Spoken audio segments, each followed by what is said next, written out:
There we go. I let this game up start, and I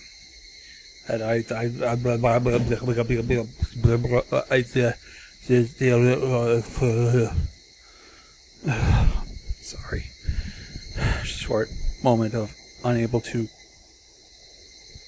English. Corners of my mouth have been hurting for some odd reason. I don't know why. And it does not help that in the past videos things have gotten a little bit weirder. We went through the festival. We ended up learning more about the murders, and then Rena showed us a side that was kind of frightening. Yeah. What now? What's going to happen with us? Let's find out.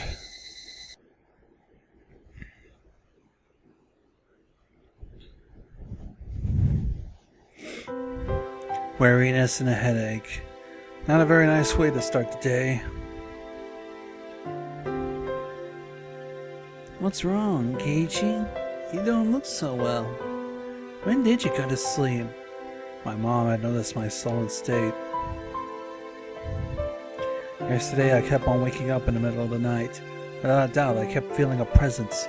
I felt the presence of someone standing in front of my door. I told myself repeatedly it was my imagination and forced myself to try and sleep. Except not being able to stand it, I gathered up my courage and opened the door. Of course there wasn't anyone there. I think I did this 3 times throughout the night. Or maybe I just can't remember doing it any more than that. Even though I was able to get through the breakfast table without incident, I didn't feel at ease. Might be a cold. I don't really have an appetite.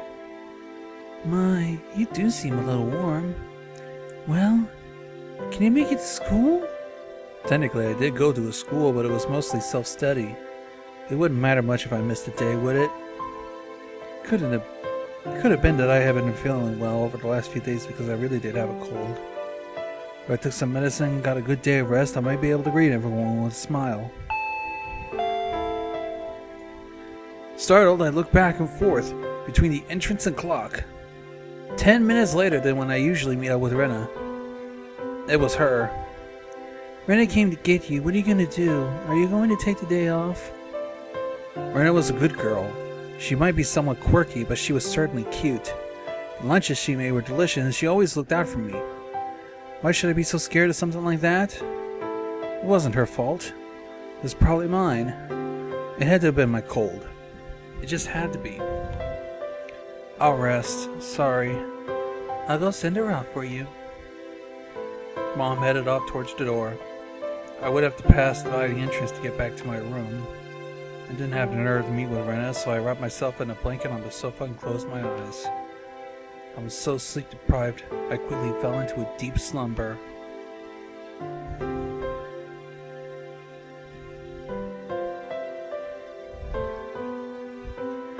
I had only intended to lie down for a bit, but it was almost noon when I woke up. I called out to my parents, but it didn't seem to be around. On the table I found lunch and a note. Mom and Dad apparently driven off to somewhere far away. It's likely had to do with Dad's work. It happens every so often, so it wasn't that unusual. They will probably be back sometime after dinner. On the note, it said, the insurance card is in the cabinet. Take it and go to the hospital. There's also a well-drawn map to the hospital. That's right. I hadn't been there before, so I didn't know exactly where it was. I had a light lunch, although it really was just leftovers from the morning. And just in case, I went to the hospital.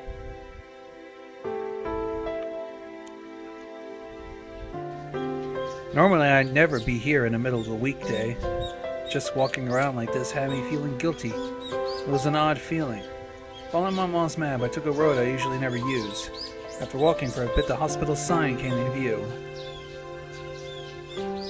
The Erie Clinic, written rather stylishly on the sign. The clinic wasn't very big, but based on the scale of the rest of the Himi's outlet, far too grand. There was a parking lot and even a reserved spot for buses. It must be making a mint. I spaced out in the air conditioning waiting room until it was my turn to be seen. Higurashi-san, please make your way to the examination room.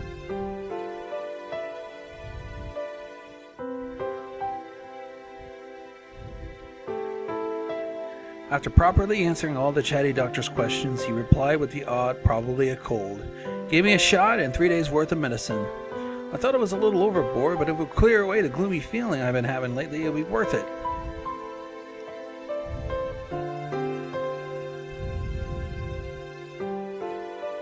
I settled the bill and took a quick trip to the washroom. As I was leaving, I overheard a conversation between some elderly people who seemed to be regulars. Of course, I had no intention of eavesdropping. If this wasn't for that one word, must have been an onikakushi, I wonder. She was still pretty young. Might have just eloped. With whom? That man from Tokyo who visits every season. The young one with the big camera. Did you know they were getting along pretty well? Were they talking about Tomotaki? I could feel my ears perking up.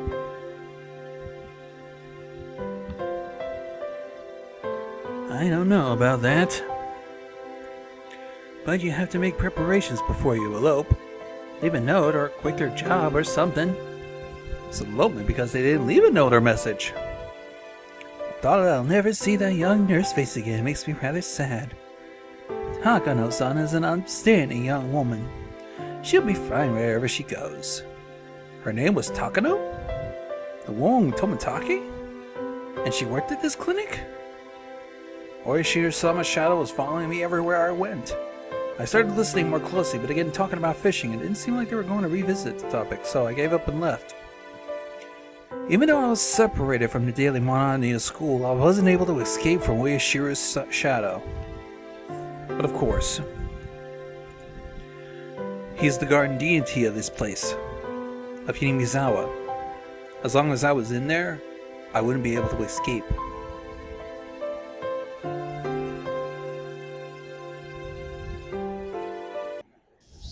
Maybe it was because I was walking outside, but my appetite suddenly returned. I might as well buy a snack with the change from an exam fee on the way home. Contemplating that, I turned onto a familiar street. At that moment, I heard a car horn abruptly honk behind me. Was I really walking so far in the middle of the road I'd be in a car's way? I moved far to the side, but the horn was still honking. I turned around, peeved. Maibara, good day! It was Ooishi. He stepped out of his car with the AC on full blast, waiting at me. What's up today? School on break? Just not feeling well, so I took today off.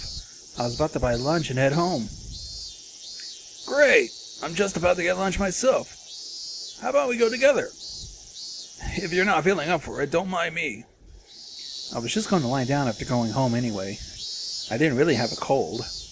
I'd tell you want to eat one of these cool places. So how about we go into town? A bit of a drive. Is that alright? I know a pretty good place. I finally begin to understand Ooishi's roundabout way of saying things. He probably wanted to talk to me about stuff that would be difficult to discuss while in Hinamizawa.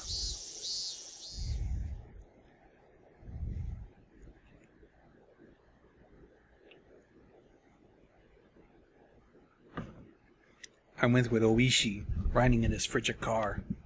It was almost as if the bright sunlight outside was a lie. Sorry about calling you so late. Did your parents get angry? No. I recall Rena, who had been listening to the phone conversation all the time, separated from me just at the door. Even now, in the brightness of the sunlight, the thought still creeped me out. With the big bump that jolted the car, the road connecting to the city changed from dirt to pavement. My head swiveled back with a sudden realization. That's right. Tomotaki died here. I've hit a snag on the investigation regarding Tomotaki. Ooishi spoke while peering at me from the corner of his eye. They believe it was caused by hallucinogens, given how he was clawing out his own throat. But a drug that could have caused that to happen so suddenly is extremely hard to come by. Bear in mind, of course, autopsy was done with that premise in mind, but we didn't find any leads. You know the thing you see in comics all the time? Where there's a drug that if you put it in them, that doesn't leave any traces? It exists. Tsukinoko something or other. Pretty common. But you see, there doesn't seem any kind of drug that would cause Tomataki to react like that. You're saying the police concluded him just dying from the curse? I couldn't help but feel the police were worthless. I just wanted the idea of a curse to be disassociated from Tomataki's mysterious death. Unfortunately, that's how it looks right now, but putting aside the cause of death without a doubt, he seemed to be surrounded by a group of people and taken a beating before he died. No curse, but an incident that uniquely involved other humans. It made me a bit relieved.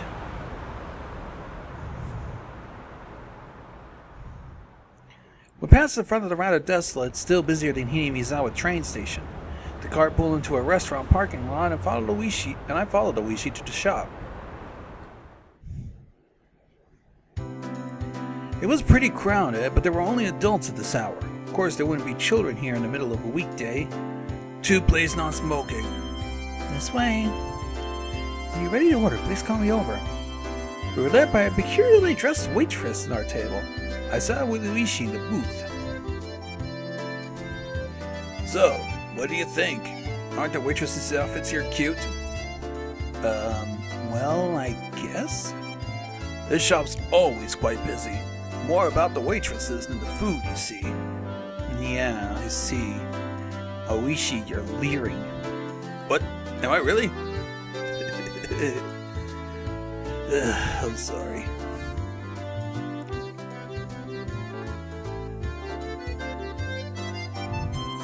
Regardless of how the waitresses looked, the food was decent. Finishing our meals while talking about some inane topic, Ooishi's after-meal cup of coffee arrived. Yesterday we talked about Hinamizawa's past, didn't we?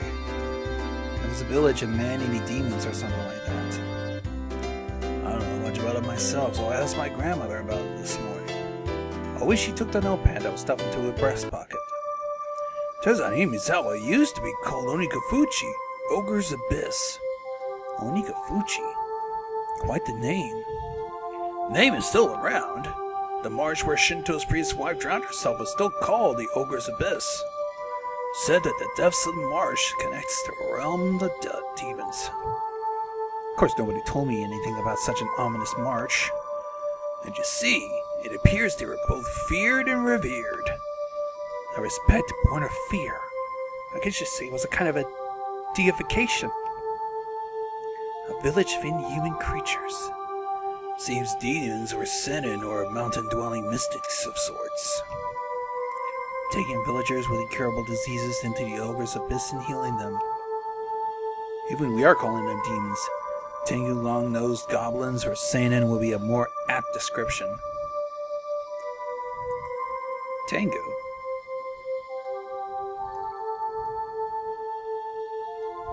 I'm not sure. They don't seem like such terrible people, even though they were called demons. But they were still man-eating, right? According to the story my grandmother told me, yeah, as payment for treating our son's illness, let us eat the mother who brought her here, was apparently how things went. The price of curing her son was herself?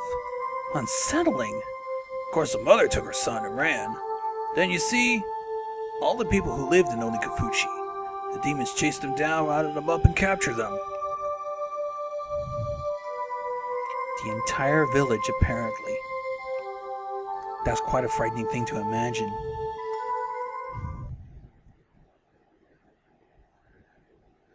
In the end, it seems both mother and son were caught and eaten.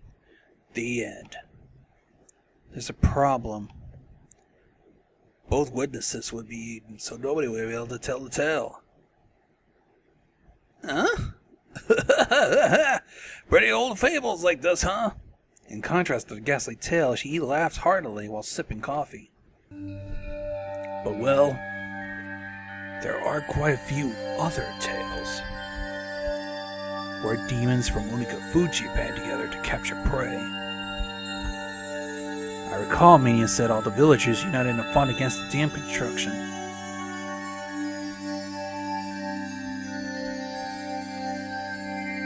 I saw similarities with how that part about unification overlapped. Normally they hunt down a single person that it chose who was going to be beforehand. Huh? That caught my attention. Ooishi also appeared to be pondering what it meant. My grandmother told me you must never interfere with the demon's hunt. You should just hold open your house and hide under the covers. What does this all mean? It means you mustn't ever help or protect the prey. As long as you don't disturb the demon's hunt, no harm will fall upon the villagers. It seems there's that kind of rule. Basically, don't help the victims. Pretend you didn't see the atrocities, in other words. So what if you break the rule? Well, there are many demons after all. Many parts of that tale caught my attention. Parts of the story he told me overlapped with his theory that the perpetrators were all of the village families. Even if it wasn't the whole village, it was conceivable the villagers were hiding under the covers and letting them die when there was a group that was on their hunt, wasn't it? I didn't dare speak it. Ooishi, I guess it looks like it's either the village families or a group of villagers perpetrating the crimes. What do you think, Mayabaro? Excuse me. Another cup of coffee, please. That's what I wanted to know. It seemed that we were both waiting for the other to say that last part. I waited for the waitress to finish pouring before we spoke. Last year I had a nagging feeling when Satoshi-kun disappeared. Ooishi muttered as he watched the milk swirl around in his coffee. So those friends of Satoshi, meaning your group of friends, Mayabara. I had a bit, really just a little bit, okay? I have a little bit of background checking done on them. If Ooishi had said this to me before, I would have been furious since he told me earlier not to suspect him. But as I was now, I couldn't. This might sound pretty stupid, Mayabara, but you feel that it's stupid, so say so. Just stop. He was wearing the most serious expression I ever seen. It was as if he was going to tell me to prepare myself and listen. There were quite a few things I regret hearing from Ooishi, but none of them were as threatening as this. A little voice inside was screaming like an alarm. Stop it! This was probably the last one! I took a deep breath and silenced it. I would not run from the truth. Please. All I could utter. So he stared into my eyes silently for a few moments. After he was certain I was ready, he began. The victim of the incident the first year was the overseer. A few weeks prior, he had an altercation with Mion. Multiple altercations. Ooishi has said before that Mion defied the damn project vehemently. Well, it wasn't hard to imagine how she'd be if she got worked up. At the second year, the married couple who supported the project died in the accident, right? They had a daughter. Her name was Satoko Hojo. What? Satoko? That's Satoko, mine? His look told me my voice was too loud. I realized it and quieted down. The Shinto priestess' wife who died third year? Their daughter was Rika Furude. Rika-chan. The housewife who died the fourth year? I'm gonna assume you know already. The stampaunt of Satoko Hojo. She was her aunt and uncle's custody, as she lost both her parents in the accident. She lived in the victim's house. I could tell my lips were getting dry. I didn't have the wits to keep my mouth from hanging agape. I had a thought it was nothing but a bizarre incident, one that I could easily distance myself from. But clicking and clacking, it snuck all the way to my feet. The one who disappeared the fourth year, by the way, was Satoko's older brother. Just wait a second. It took everything I have finally say that. I gulped down a glass of water and once again wiped my face with a napkin. Calm down, Keiichi. But Ooishi was relentless. Instead, he started speaking. The last thing I should have heard. All of the victims seem to be connected to your group of friends. That has to be just a coincidence. Mayabara, keep it down. Everyone's looking. Mion, Satoko, Rika. What if they're connected? You're telling me, of all of my friends, it couldn't be, just couldn't be. Rena's different, isn't she? She isn't connected with the victims at all. Rena was living in the suburb of Baraki up until last year. It's true she hadn't directly met any of the victims. He said it in a roundabout way, but is he saying she's also connected? I looked into her. Before she moved away to Inamizawa, she was suspended from school. Seems she went through her school building and broke all her windows. She did that? Broke all the windows? Same silly Rena? I couldn't even imagine it.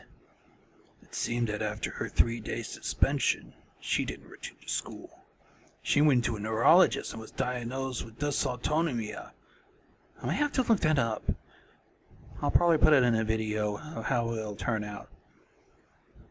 She was given weeks of counseling and medication. Whatever is something like a nervous breakdown.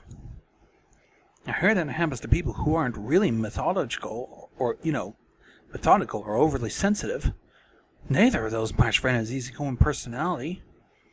And in the counselor's medical report, he recorded all the conversations he had with her. It shows up. Quite a bit at that. What did? I pressed forward carelessly. It couldn't be anything more for me to regret.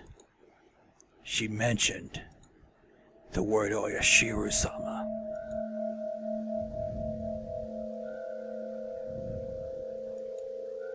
It felt like someone's stone cold hand was caressing my back. Why had Rena spoken of Oyashiru-sama before she even came to Hinamizawa? It seems that the Oyashiru she spoke of was like a ghost, haunting her house every night. Standing over her pillow, looking down at her. My mind froze. I couldn't process what I was being told. A while after that, she moved back here. That's right. She's not an outsider. What? According to the residency, the Ryuga family used to reside here. Rena moved to Ibaraki right after she finished elementary. My mind went blank. It was similar to the static you see on a blank TV channel. Ears began ringing as I lost all sense of comprehension. My brother, you're right. Should we stop? Those words brought me back. I couldn't let it end here. I understand her now. How about the last victim, Tomitake? Who was he connected with? Irritated, I let out one final reprisal. All of them? Have you forgotten, Mayabara? Didn't you spend the night at the festival together quite merrily? Quite a few of the officers saw you enjoying yourselves. Nothing I could respond with. I felt silence, my brain turned to mush. We should get going. Mayabara, did you take your afternoon medicine? I completely forgotten about it. I gotten it until he said that. I got a glass of water and we left after I chugged it down.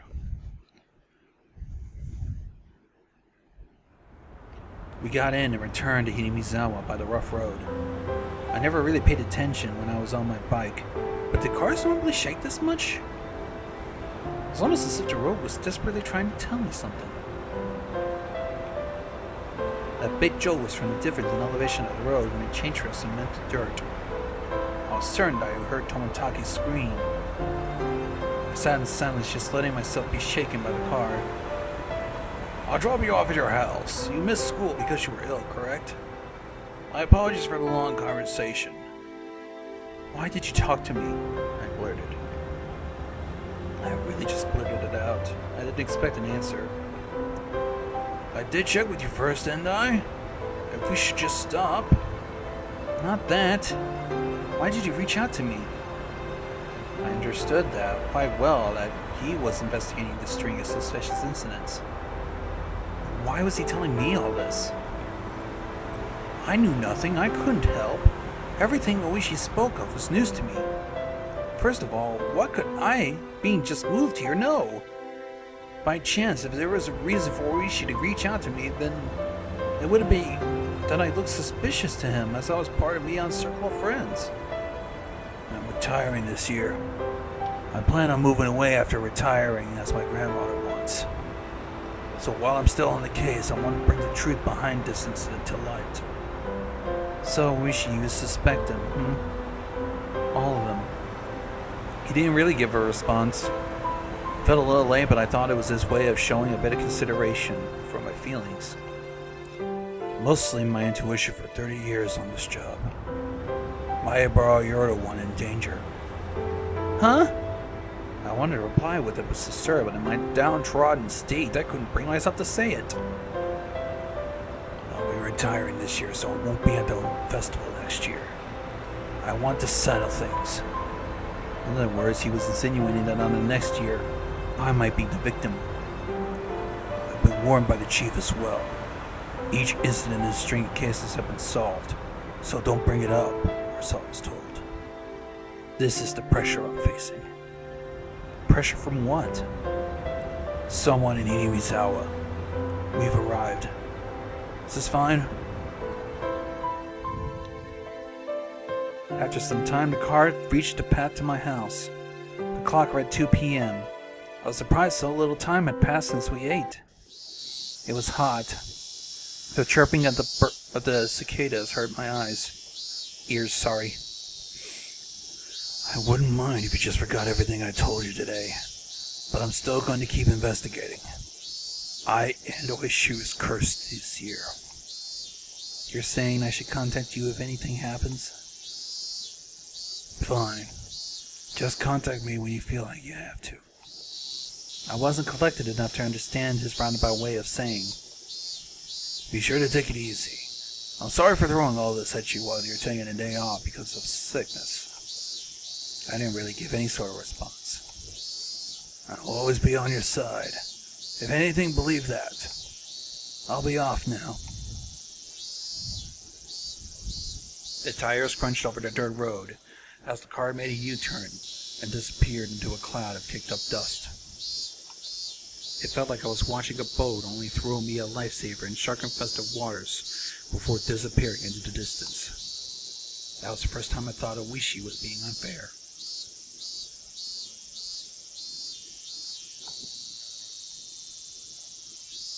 Telling me I was going to be the next victim, just saying to contact him if something happened. This wasn't a criminal investigation. He was fishing. I was just bait dangling off the line. Would the fish be the perpetrator? Or really just Ooishi's curse? Either way, bait will be swallowed whole. Damn it, I don't want to die. For some time I could do nothing but stare at the puddle of water left behind by the AC from the car.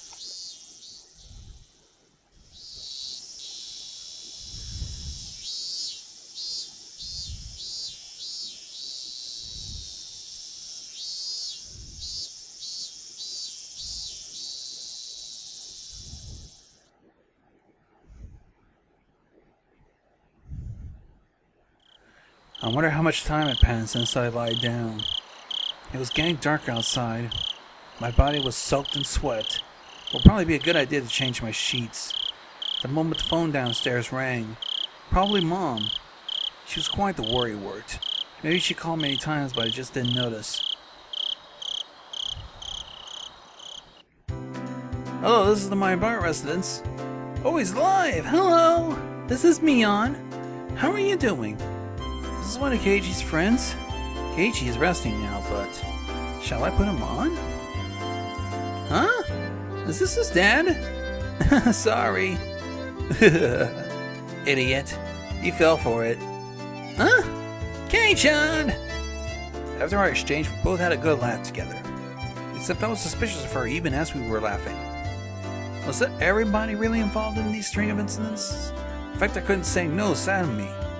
I'm relieved you seem well. Rena was really worried, you know. Sanako was happy and said you got what you deserved. Riko's was sad. How unfortunate he's sick, she said. Well, because everyone was making a big deal of it. Well, you know, so Kei-chan, it's now a bad time to come pay you a visit. A visit? No, it's okay. It's not like I'm dying. My grandma made a ton of mochi, you see. I was told to share them, so I'll bring you some. Hey now, you'll catch my cold. Not to worry, both Rena and I are too stupid to catch it. See you. Be there in a bit. She hung up cheerfully. Rena's coming? That's what it sounded like. I was still concerned about meeting Rena, but I guess if she was with Mion...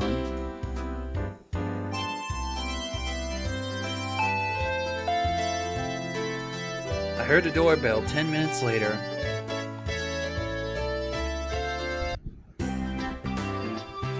How are you feeling? Did you take your medicine and rest?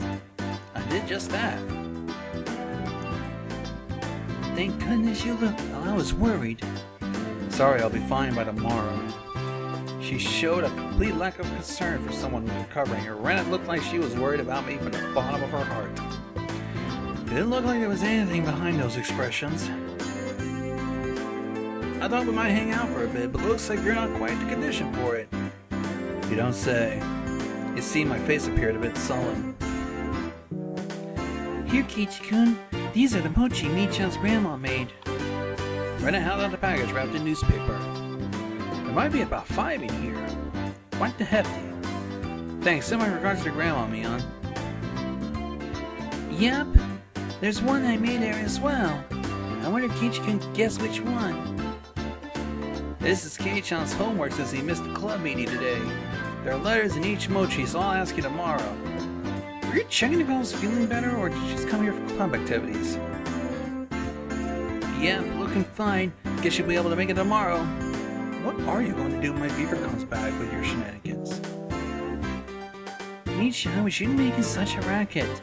Let's go. The other people here will get angry. Both of them thought my parents were home. It was because the entranceway was a mess. You're right, let's get going. By the way, Kei-chan. Yeah? Fuck! Not this shit again! Oh god, why? Why do you gotta do this to me? What did you eat for lunch? The sudden question startled me and I went wide-eyed when I saw her. Never seen her like that, a highly unsettling visage. But why is she asking me about what I ate? What she said was so inane it was meaningless. The way she said it was like she didn't even care. I ate out. She must have suspected that I was with Ooishi. I felt that if I hesitated or tried to change the subject, they'd read too deep into it, so I tried answering as quickly as possible. So contrary to the efforts I had made, there were pauses before they replied. So you ate out for lunch, Keiji-kun? The glimmer from her eyes changed at some point as well. Now sharp as if to make me feel the feigned ignorance behind her words even more, as if she already knew. That's how it looked to me. Was it good? Why are you asking me this? Mion was speaking unusually low. Almost as if she knew I had eaten at the restaurant in town. I'm probably overthinking this. I mean, both of them should have been in school at lunchtime. There was no way they could have known I was there. You were with a rather austere-looking older guy, so who was he? So you two were skipping school too! You bitches! You were supposed to stay in school, you goddamn fucking... you two are fucking trouble, you know that? You should have been staying in school, studying up, so that way you can go to better places than this hellhole. Why were you even trying to spy on me? Granted, there might have been a reason for me to spy on you. You probably have a lot of suspicions, but it still doesn't excuse you for being the fact that you probably skipped school, knew about this, and just bringing this up, making you probably look like even more guilty party than I was. I was legitimately sick. You guys were perfectly healthy, except for this two fucking stares that are just staring at me like somebody just took over you and just, ugh, God. I trust my printer more than you two. The package with the mochi I was holding slipped. I could tell the blood had drained from my face, making me go pale. Who was he? Could it be the person from before, I wonder? I could feel the back of my throat going dry. No longer a bluff. They knew everything. So how did you know? It took everything I had to finally force those words. My knees were shaking. Because there's nothing this old man doesn't know.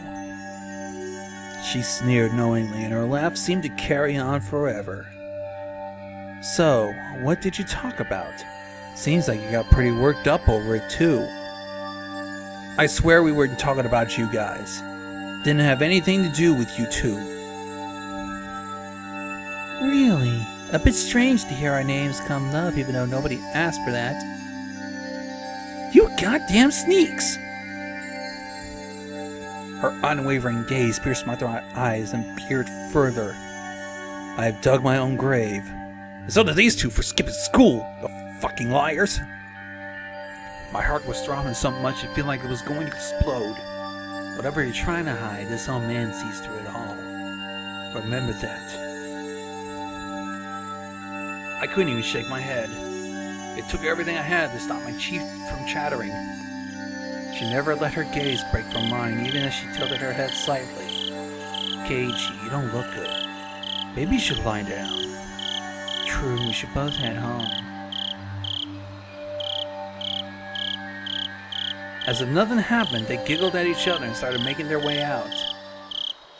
I hadn't moved a muscle since I dropped the package. As they left, the door slowly closed behind them. All I could do was stare, as if I couldn't move until the door was completely closed. Just as the door was about to close, it reopened once again, sending my heart racing. A single eye peered through that narrow slit as Mion's hawkish gaze pierced me once again. See you, Kei-chan. Yeah, I'd hate it if you missed school tomorrow. The door closed. I wasn't able to move a muscle even after their low laughter died off into the distance, and silence once again enveloped the room. Coming back to my senses, the first thing I did was lock the door. They knew what Ooishi and I talked about. How the hell? No, that wasn't important. Thinking about it now, all of it could have been overheard from the beginning when Ooishi met me. Just as Mion said, I couldn't hide anything. What were they trying to tell me? That part was obvious. They were warning me not to say anything unnecessary.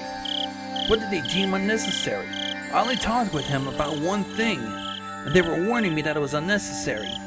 What was it that he talked to me about? The incidents involving Ooishi-sama's curse that occurred every year that weren't individual cases, but were connected as a whole?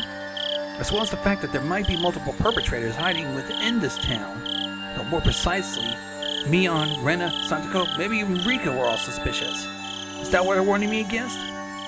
What kind of nonsense am I thinking about? I hit my own face hard enough that I let out a loud slap. Only that it would wake me from this nightmare, but it wasn't. I felt like I was punching a blanket. It was almost laughingly painless. Calm down, Keiichi. Rena became such a pessimist. Calm down. Settle down and sort things out. The reason she knew about it was I was eating lunch was probably because someone from Minamizawa just happened to be there. They must have told Mion I was there. That made most sense. Let's come to think of it, she didn't ask me where I ate lunch, did she? She only asked what's the good. They were just curious since I was together with someone not from there. It's not as if they had ulterior motives. That's it. It has to be. Thinking about it, it was the same with Rena. I was just being strangely ambiguous when I met with Ooishi, and Rena was just correcting me. That's when I was bewildered by the change in the character from the usually mild-mannered her. I was just startled by it. That's the most natural way of thinking. It felt like my mind was mixed up in a tangled mess of spaghetti. Deep red marinara sauce would have poured out of my nose and ears if you squeezed my head. Thinking that, I suddenly felt like vomiting. I really didn't want to think that happened, so I stopped holding my head. Lately, I had no idea what anyone was saying. Spending time with them was fun. It didn't feel like there was any sort of hidden agenda. I really do think they were a good bunch of people. When I just moved here and couldn't make heads or tails of everything, they were really kind to me. Rena was really kind. Always looked after me. As long as that strange affliction didn't rear its ugly head, she was cute. Mion's a really good person. She didn't care about anyone's age or gender. She was optimistic, outgoing. I was never bored when I was with her. And talking of not getting bored or rambunctious, Sadako's a good person for that. She was pretty bratty, but that's just the way she interacted. Rika was the same way. She didn't speak often. That doesn't mean she was always silent. They're my friends. But after hearing the better untold secrets of Inamizawa from Ooishi and Tomataki, when I was told about that curse, things started going crazy. Then hearing from Ooishi that Mion, Rena, those guys were all suspicious. After that, everyone changed. That's right. It all started getting weird after Ooishi told me about the strange stuff. At the time, I really should have just not listened to those weird stories. And I even shouldn't have heard about the past incidents from Tomataki that night of the festival. If I just hadn't gotten to that strange sense of curiosity, if I just hadn't. That's right. So, that's why they did Tomataki in. That impudent outsider speaking the likes of me after everyone went out of their way to keep it secret. They probably killed him as well, for trying to unearth what everyone was warning me before and was better left buried. Besides, he was unforgivable for spewing words that made me doubt the others. Of course a guy like that's going to be, killed. Both Tomataki and Ooishi were nothing but outsiders. They were entities who couldn't coexist with the people of Inamizawa. They should just fall into the curse. Just die. It wasn't their fault. My fault for not being able to hold back my curiosity. It wasn't their fault. It wasn't their fault. It wasn't their fault. It wasn't their fault. It wasn't their fault. It wasn't their fault. I settled there with days. It was a lethargic feeling like I'd just gotten up, but the ominous chill that haunted me had subsided. I was fine. I'm no longer frightened. I completely recovered. I'll go to school tomorrow, right as it's rain. I'll greet everyone. I'll take part in club activities, and it'll definitely be fun. Had to be fun. I was one of them after all. That reminds me. I need to eat the mochi. I hope I'm able to tell which one Rena made. I remember the homework the two brought with them when they visited me. But while our club did delivery, that was something else. I picked up the package I dropped on the floor and headed to the living room. It would be nice, I guess, to have some tea with it. To fill my mouth with mochi while drinking it. Oh, this was a delightful situation as I was in. Opening up the newspaper wrapping, there were 5 plum red bean paste mochi fit snugly inside. Letters written from left to right on the newspaper. A through E. Now, they said Rena made one of these, so I wonder which one. Wasn't much of a difference in how they looked. They smelled and appeared about the same. Pretty difficult problem. The biggest difference was probably their shape. I wasn't sure what kind of person Mion's grandma was, but it had to be different. Looking, I see one that was made very neatly, so well that just by staring at it, one could tell it stood out. Looks like this challenge depends on whether or not this one's Rena's.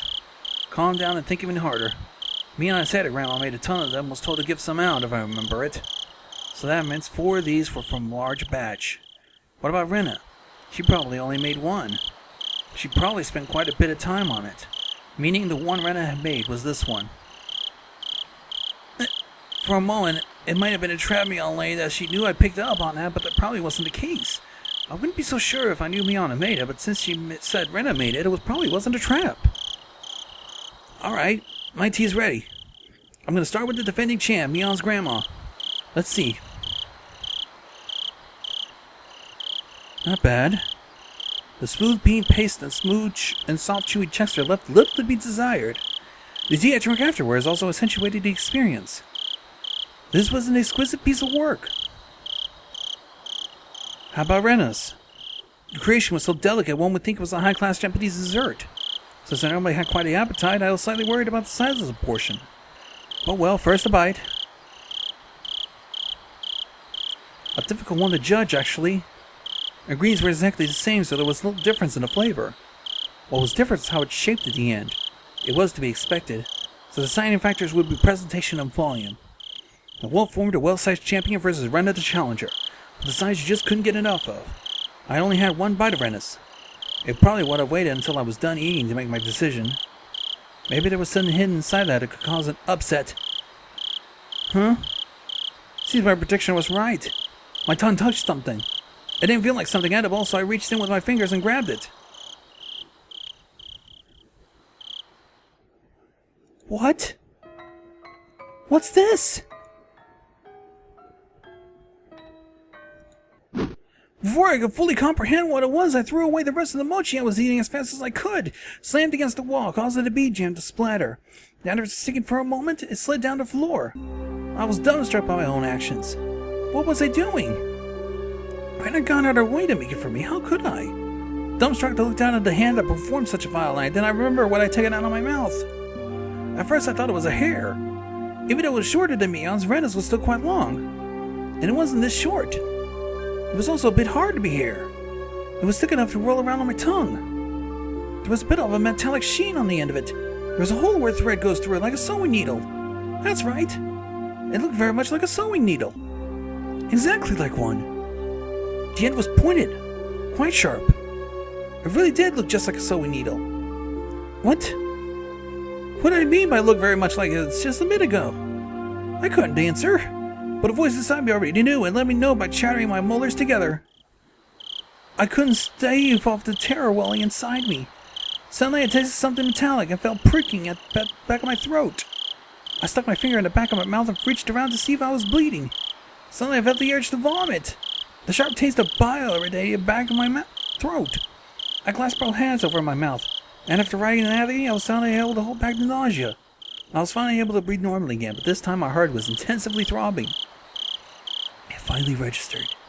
What was mixed with the mochi? Before I could think of the correct word, my hands were already on the move. I tossed the rest of the mochi against the wall. The geometrical patterns of the scattered bean jam of the wall suddenly evoked a terrible omen in my mind. After looking away, I dashed out to the hall and flew upstairs to my room, where I stayed under my covers until morning.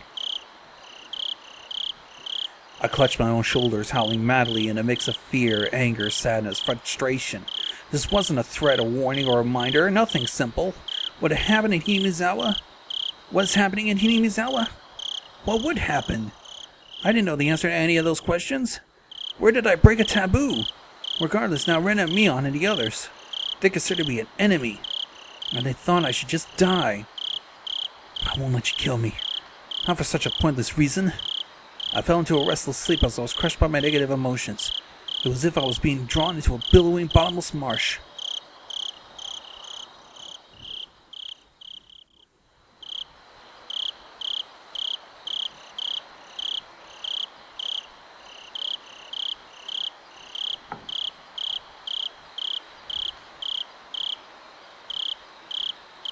What's a medicine that makes you commit suicide? Threat.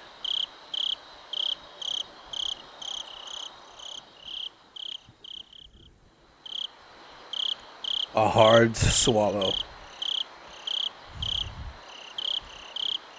We touched a nerve. So, what kind of drug will make you commit suicide? Let's cut to the chase. Is there a drug that cause someone to kill themselves? Dr. Wrigley, no. Quite a roundabout response. You're saying there's one that does, and indirectly? Something to put you into a suicidal mental state like that? That's hard to say. What would a suicidal mental state be? Like a person with a serious bipolar disorder? This believed person are most likely attempted suicide when swinging from depression to mania. Clinical depression and bipolar disorder are different. Clinical depression indicates prolonged state of depression, where bipolar is characterized by passive depressed state accompanied by a very active manic state. Individuals with clinical depression suffer from low self-esteem and are quite pessimistic, but rarely commit suicide. They do not have the willpower to commit it, nor does mania on its own lead to suicide. That has an opposite effect, filling the person with confidence and making them feel as if they were walking on air. Thus, they do not commit it. Interesting. Neither state causes suicide, but when the condition changes, they might do so? There will be desire to commit it in a state of depression, but they do not have the willpower to commit it.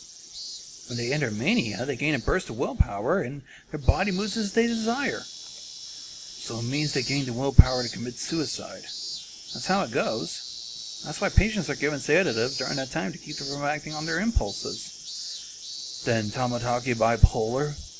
People who suffer from it generally commit suicide by civilized means, like hanging or jumping off a building. Self-harm, though, going through withdrawal is completely different. His death wasn't civilized. One would think it was caused by a foreign substance. As I said from the start, tell me a drug that could commit suicide. There are reports that methamphetamine overdoses produce a condition that resembles a bipolar disorder. It's a stimulant. Barbiturate overdoses are also reported to cause erratic behavior. That's a sleep aid. No signs of stimulants. Are there any other possibilities? All I can think of is some sort of illness. Something like Graves' disease, affecting the thyroid, known to cause symptoms that resemble bipolar. But Graves' disease has many characteristic symptoms of its own. The deceased exhibit none of them. Is there something that could have happened more spontaneously? Something that fits this case? Would cause something one to commit suicide all of a sudden? You're familiar with organic mental disorders? In short, this condition where the brain is out of whack due to physical injury or illness. It can be caused by drugs, but it also can be caused by physical trauma, encephalitis, a stroke, even tumors. Even without a drug, one can succumb to a irregular mental state. The deceased was surrounded after being chased, and his life was in danger. All that stress could have messed with his brain chemistry, and he could have hit his head. Factors combined might have caused him to mutilate himself. Impossible. Could you explain it to me in simple terms?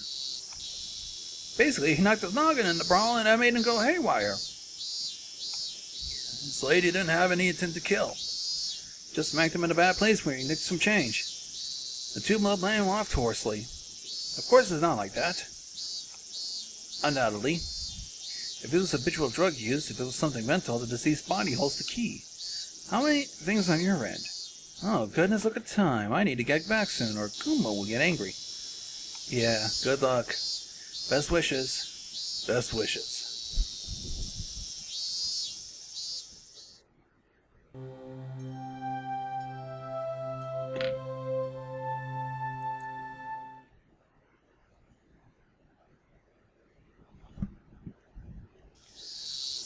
A herm?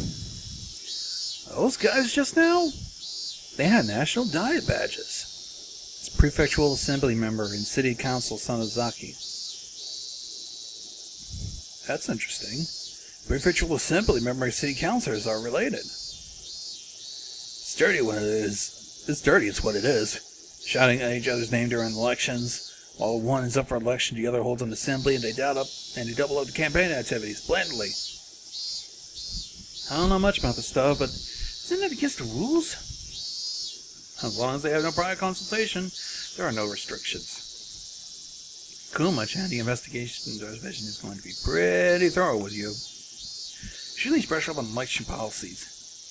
I'm not suited for intelligence, because I'm dumb. There was prefectural assembly member Sonozaki and city councilor. Also the mayor Himizawa. All of them involved with the Sonozaki family. What crap. Looks like they was seeing all about the department chief and the deputy chief. Came to me.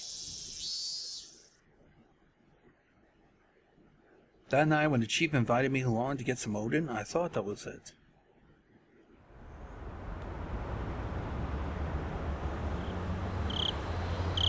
You have a lot of connections. You might have heard something. Didn't you?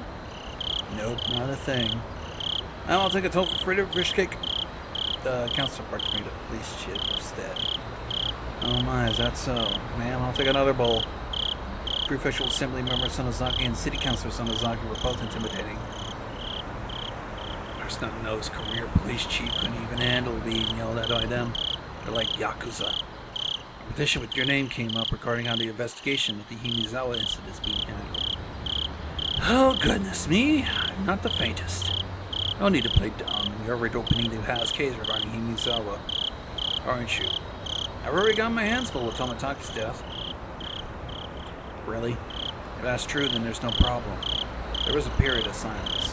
While we were silent, we were ready headway on our food and drink. That was quite the feast. This month has been a bunch of losses for me, so my wallet's feeling the pinch. Much appreciated. It's nothing. Tell me a good horse again. I'll be at bed on the same one as you. I haven't been doing well there lately. I haven't been able to read the horses at all. Taxi! I'm on my train. Police chief's taking a taxi. I have my own car, but it'll be rash to drive home. Can't blow it right before retirement with a DUI. Even though he could still rattle off, it looked like his legs were already good. Pushing him into a cab, I gave the driver the police dress. We'll see you again tomorrow. Happy New Year. Ooishi? Yeah. The past instances have all been closed. Stop lumping them all together. Those villagers half believe it's really a curse. I'm not convinced. You're going to be retiring next year, aren't you? Aren't you going to pay off your mortgage with your pension and move up to Hokkaido? Mother pines to return to the land of her birth. It's the least I could do. Pension? Oh. They'll let me enjoy myself at Susukino. The police chief may issue a special retirement salary raise. A public service pension is calculated based on their monthly salary, so if you were to get a raise right before it, your bonus and 2-year salary would be inflated, and you get a heavy surplus of funds. That tends to have to be done around here. Of course, it's not a custom that's thought of highly. The difference between bonus and pension is quite a bit. I expect nonetheless that's simply from our AAK chief. But, well, they say our salary is comprehension for our hard work in the end. It really just has to do with the passage of time. Not something I can laugh at, but I'll laugh through it anyway. I don't think there's anything exemplary, but given how hard you worked, it's not odd that you're getting that much of a pension. I'd like to get as much myself. If I can get it, well, of course I want it. You'll get it. You're an adult after all. Sorry for holding up, be your driver. Thank you very much. I closed the door roughly, interrupting the chief's conversation a bit rudely. It looked like the chief still has something to say, but he just smiled and waved. I waited for her. The cat sped up gradually and soon disappeared amongst the sea of lights. Oh man, I wonder if I really can repay that loan.